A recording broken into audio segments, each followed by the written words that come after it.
Oke, di video kali ini saya ingin memberikan review match untuk pertandingan dari Madura United dengan Persib Bandung, di mana Persib Bandung berhasil memperoleh 3 poin setelah mengalahkan tim tuan rumah Madura United dengan skor 0-1.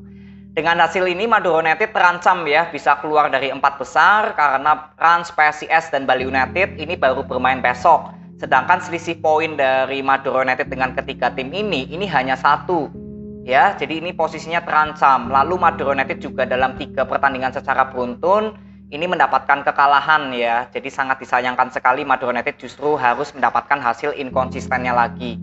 Sedangkan Persib Bandung masih berada di jalur untuk bersaing dengan Borneo FC karena sementara juga selisihnya 1 poin. Tapi Borneo juga baru bermain besok lawan Persik Kediri. Ya, jadi untuk Persib Bandung dalam 10 pertandingan ini ya statusnya masih unbeatable ya atau belum terkalahkan.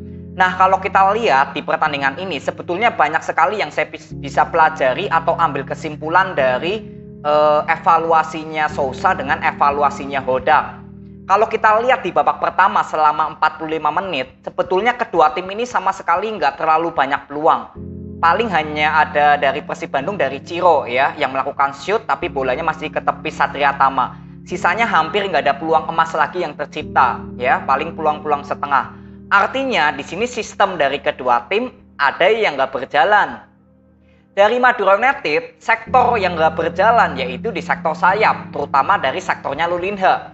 Kalian bisa lihat selama 45 menit babak pertama, hampir Lulinha ini nggak ikut ambil dalam kontribusi Madura United membangun serangan. Beda dengan Salim Akbar. Walaupun memang ya nggak terlalu banyak kontribusi mengirimkan passing ke Brandao, tapi at least aliran bola ketika dipegang oleh Salim Akbar, ini bola masih bisa melakukan perlawanan.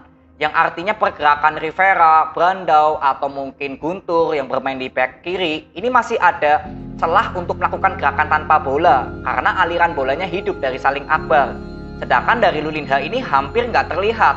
Apalagi Kokoari ketika melakukan overlap, juga sering salah passing dari Wancunya dengan Lulinha. Jadi sektor sayap inilah yang menurut saya menjadi kelemahan Madura United di babak pertama ya, terutama di sektor kanan di Lulinha. Sedangkan dari Persib Bandung menurut saya kelemahannya di sektor tengah. Tidak adanya Mark Klok ini memang sangat terlihat kalau ya Persib Bandung seperti nggak ada pemain yang seperti playmaker ya untuk membantu penyerangan dan juga membantu pertahanan. Robby Darwish kalau menurut saya lebih bagus untuk bertahan dengan Rahmat Irianto. Tapi ketika membangun serangan ya memang Robby Darwish juga ya masih kurang baik lah dalam hal membangun serangan. Jadi Madinda seperti juga masih minim kontribusinya. Ya, jadi kesimpulannya Persib Bandung ini ya di sektor tengah masih belum berjalan di babak pertama. Tapi kekuatannya Madura United di sektor tengah ini cukup bagus. Berapa kali membuild up serangan dari kerjasamanya Mahler, Jaja, lalu Rivera ini juga cukup baik.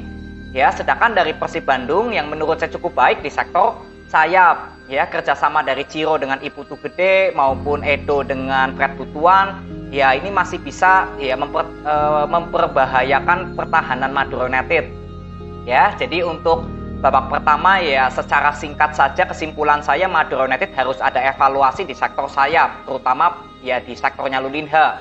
Sedangkan dari Persib Bandung yang menurut saya harus ada evaluasi ya di sektor tengah. Nah, ketika kita masuk di babak kedua, ya di sini Hodak langsung memberikan evaluasi di mana Robby Darwish digantikan oleh Ezra Walian. Walaupun memang Ezra Walian bukan posisi naturalnya sebagai pemain box to box, tapi at least Hodak sudah tahu kalau sektor tengah Persib Bandung di babak pertama ini nggak berjalan. Makanya Ezra Walian masuk ya, artinya sudah ada evaluasi.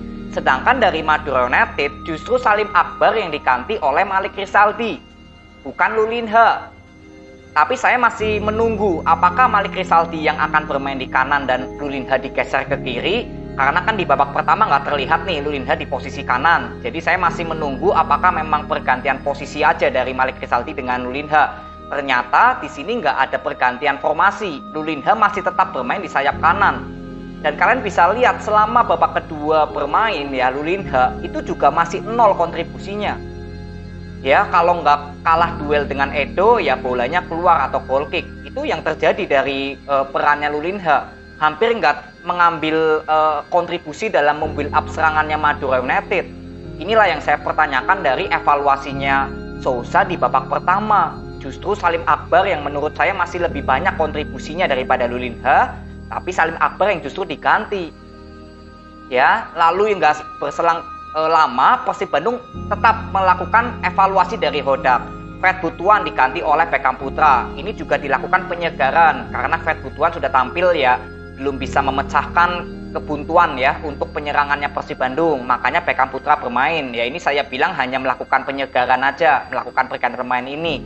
Sedangkan Madura United ini sama sekali nggak ada pergantian pemain sampai skor ini 0-1 untuk Persib Bandung. Yang saya harapkan sebetulnya Lulinha ini cepat-cepat diganti oleh Bayu Gatra atau mungkin Yuda. Nah inilah yang saya pertanyakan dari keputusan Sousa. Kalau Hodak, kalau saya lihat ya, walaupun Ciro bermain cukup baik, tapi ketika sudah terlihat Ciro mungkin staminanya sudah ngedrop gitu ya. Di sini Arsan akhirnya bermain. Ya terlihat kalau pergantian pemain ini Hodak nggak mementingkan pemain itu lebih banyak menciptakan gol atau enggak. Tapi apa yang terjadi di atas lapangan ya sudah dilakukan evaluasi. Sedangkan oleh Sousa memang Lulinha yang paling lebih banyak lah menciptakan gol daripada Yuda maupun Bayu Gatra. Tapi karena di atas lapangan Lulinha minim kontribusi, ya lebih baik mencoba Bayu Gatra atau Yuda yang bermain untuk sektor kanan. Tapi inilah yang saya tunggu-tunggu nggak terjadi oleh pergantian pemain Sousa. Justru ketika Nick Kuipers bisa menciptakan gol dari headingan ya, assist dari Ezra Walian itu tanpa ada kawalan, ya di sini Bayu Gatra baru bermain. Rian juga bermain menggantikan Mahler. Yaitu tersisa waktu kan hanya tinggal 2 menit ya, karena kan digantinya menit 88. Ya saya kira sudah telat.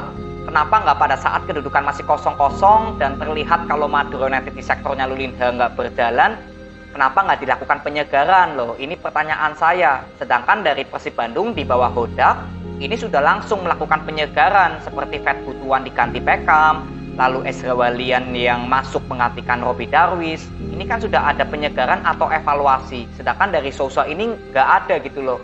Ya, jadi inilah yang saya sayangkan dari ya evaluasi Sousa dari Madura United di babak pertama sampai babak kedua selesai. Sedangkan untuk Persib Bandung yang saya kira ya sudah ada evaluasi dari Hodak dari babak pertama sampai babak kedua berakhir gitu. Dan terlihat di babak kedua juga Persib Bandung yang lebih banyak menciptakan peluang ya. Madura United di babak kedua ini hampir nggak ada peluang emas sama sekali. Jadi selama 90 menit ya, Madura United ini nggak menciptakan peluang emas, padahal bermain di kandang sendiri. Inilah yang saya sayangkan dari Sousa yang mengenai pergantian pemain.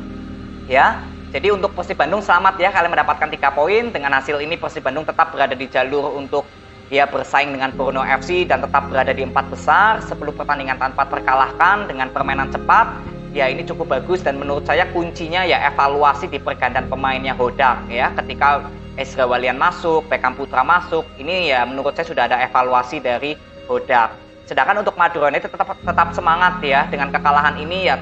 Semoga Sousa harus lebih jeli lagi ya di atas lapangan ya, terutama dari perannya Lulinha, karena sudah berapa kali saya mengkritik Lulinha ini kalau performnya ini seperti belum balik.